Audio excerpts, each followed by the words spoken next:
ప్రభువైన యేసుక్రీస్తు పేరట మేలరకు శుభములు. దేవుని వాక్యం చదువుకుందాము. రోమీలకు రాసిన పత్రిక 9వ అధ్యాయము 33వ వచనం. ఆనియందు విశ్వాసముంచువాడు సిగ్గుపరచబడడు. చదివిన వాక్యం ద్వారా రావలసిన దీవెన ప్రభు మేలరుకును దయచేయునుగాక. ఆమెన్.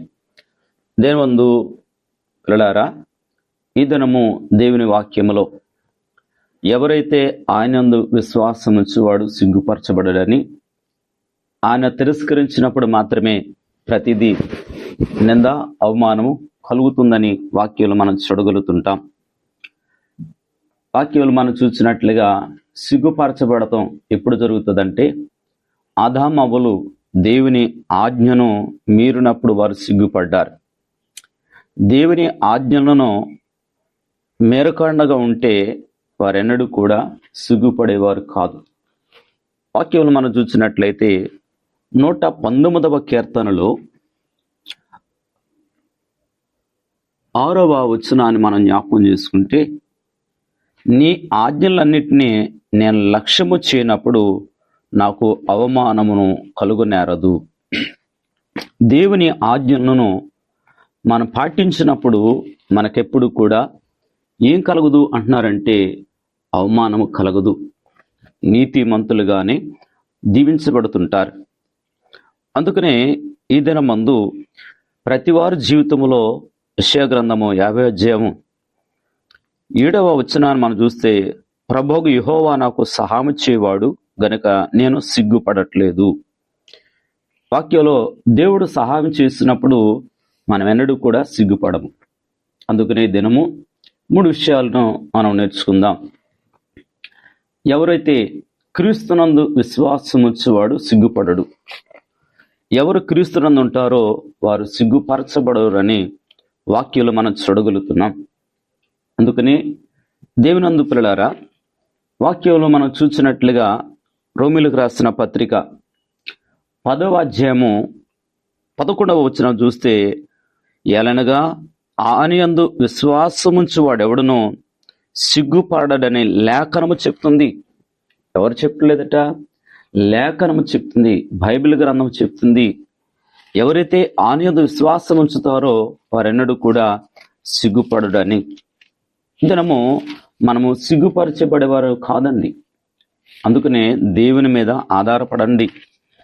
దేవుని మీద ఆధారపడినప్పుడు వారెన్నడూ కూడా సిగ్గుపడడు అని లేఖనము తెలియచేస్తుంది. కనుక క్రీస్తునందు నీ విశ్వాసం ఉంచువాడు, ఎవరైతే క్రీస్తునందు విశ్వాసం ఉంచుతాడో వాడెన్నడూ కూడా సిగ్గుపడకుండా ఉండగలుగుతుంటాడు. రెండవదిగా మనము నిరీక్షణ ఉంచాలి. దేవుని మీద మనం ఏముంచాలి అనంటే నిరీక్షణ. అబ్రహాము నిరీక్షణతో కనిపెట్టాడు. నిరీక్షణతో ఉన్నటప్పుడు అబ్రహాము ఎక్కడ సిగ్గుపడలేదు. ఎందుకని? దేవుని యందు నిరీక్షణ కలిగి ఉన్నాడు. దావీదు కీర్తన 25వ కీర్తన 3వ వచనములు చూస్తే, నీ కొరకు కనిపెట్టిన వారిలో ఎవడునూ సిగ్గునందడు. అబ్రహాము కనిపెట్టాడు, దేవుని వాగ్దానం కొరకు కనిపెట్టాడు. ఎక్కడ సిగ్గుపడినట్లుగా లేదు. దేవుడే కార్యం చేశాడు. ఈరోజు నీ జీవితంలో కూడా ఆయనందు నిరీక్షణ కలిగి ఉంటావా? నిజమే, నిరీక్షణ అనేది మనం ఎప్పుడైతే కలిగి ఉంటామో ఆ నిరీక్షణ మనల్ని ఏం చేయలేదంటే సిగ్గుపరచకుండా చేస్తుంటుంది. అందుకనే దావీదు కీర్తన 34వ కీర్తన 5వ వచనం చూస్తే, వారు ఆయన తట్టు చూడగా వారికి వెలుగు కలుగును, వారి ముఖములు ఎన్నడూను లజ్జింపకపోవును.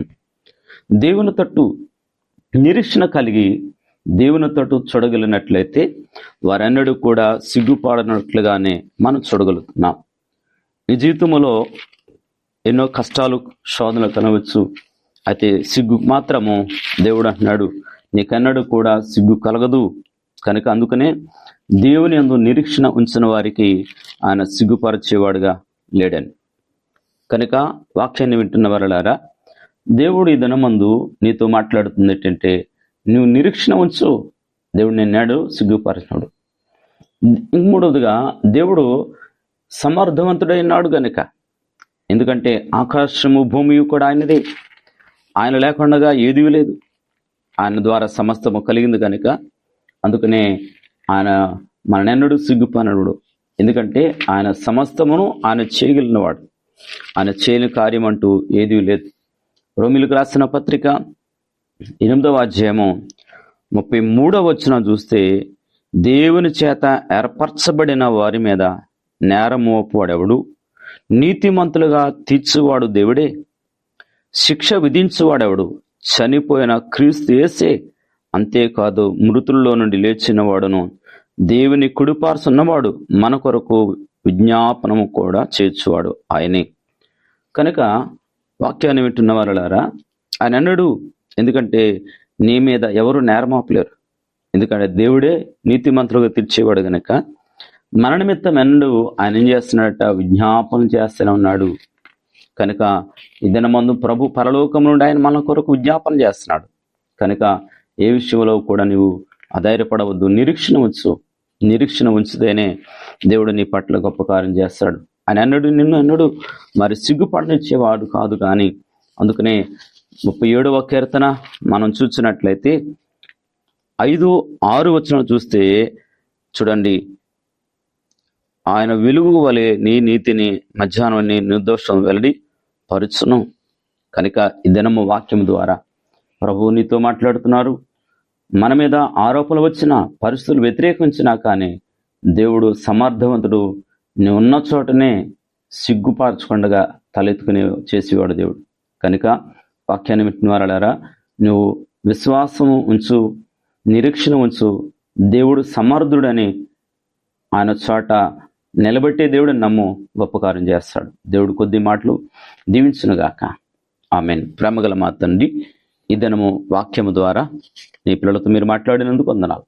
ప్రతి వారి కుటుంబాలు దీవించండి, పనులను ఉద్యోగాలు ప్రతి పనులలో నీ కాపుదల దయచేయమని, ఈ దినమంతా నీ కోట్లో కాచి కాపాడమని యేసుక్రీస్తు నామములో అడిగి వేడుకున్నాం తండ్రి. ఆమేన్. నిన్ను నమ్మినచో సిగ్గుపడనీయవు, నన్ను నెమ్మదితో నీవే ఉంచెదవు. నిన్ను నమ్మినచో సిగ్గుపడనీయవు, నన్ను నెమ్మదితో నీవే ఉంచెదవు. ఆపత్కాలమున నమ్ముకొనదగిన, ఆపత్కాలమున నమ్ముకొనదగిన యేసు నీవే